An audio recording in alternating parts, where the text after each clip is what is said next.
সমুদ্র মন্থনের পর বিষ পান করে বাবা মহাদেব রাগ করে চলে যাচ্ছেন দেখে আমি দৌড়ে গিয়ে বাবাকে বোঝালাম, এই বিষ বউদের কথার বিষের থেকে অনেক ভালো। বাবাকে বুঝিয়ে শান্ত করে ভিতরে প্রবেশ করলাম। দেখলাম ন্যায় দেবতা নানান ধরনের শাস্তির ব্যবস্থা করেছে। এক এক করে সব শাস্তি দেখার পরে শেষের শাস্তিটার জন্য মন খারাপ হয়ে গেল। পরের উপকারের জন্য ক্রিয়া অর্থাৎ কাজ করলেও শাস্তি পেতে হবে, মানে পরক্রিয়া। মনটা ভেঙে গেল।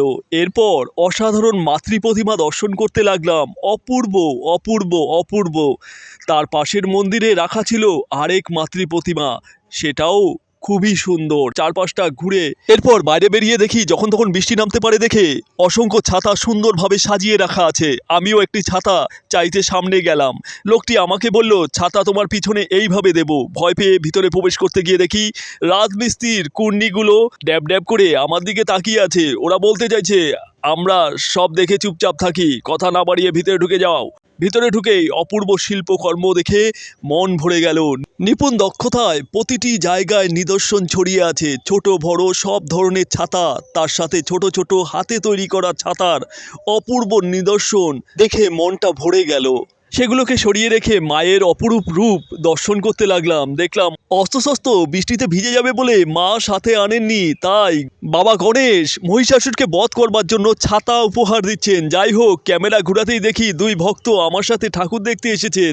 এরপর শুনতে পেলাম ফ্রিতে জলের কল দিচ্ছে। দেরি না করে পৌঁছে গিয়ে দেখি এক সায়েন্টিস্ট তার মাদারকে জল অপচয় না করার টেকনিক শেখাচ্ছে। এরপর সেই সায়েন্টিস্টকে দেখলাম নলকূপ থেকে কিভাবে জল বের করতে হয় সেটা তার মাকে বোঝাচ্ছে।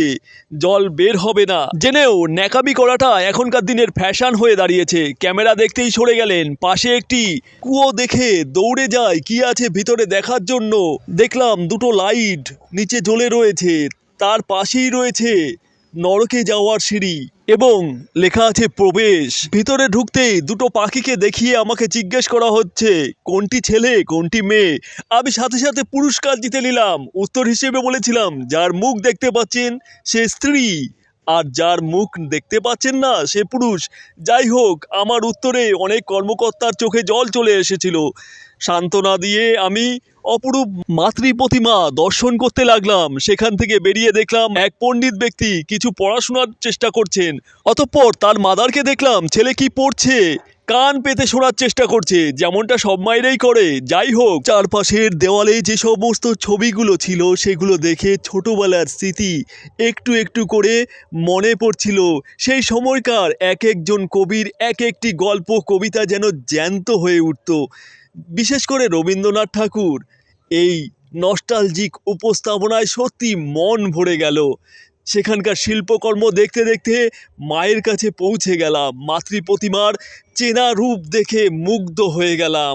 অপরূপ মাতৃ প্রতিমা। মাকে প্রণাম করে বাইরে বেরোতে যাব, দেখি কতগুলো চোখ আমার দিকে ড্যাব ড্যাব করে তাকিয়ে বলছে, বের হয়ে যা পাপী এখান থেকে। অজ্ঞতা বাইরে বেরিয়ে গরুর গাড়িতে উঠে পড়লাম। ধন্যবাদ সবাইকে আমার ফালতু বকবাস শোনার জন্য। যদি আমার এই ভিডিওটি ভালো লাগে তাহলে অবশ্যই সাবস্ক্রাইব, ফলো, রিয়াক্ট এবং সুন্দর সুন্দর কমেন্ট করে পাশে থাকবেন। অসংখ্য ধন্যবাদ জানাই সবাইকে।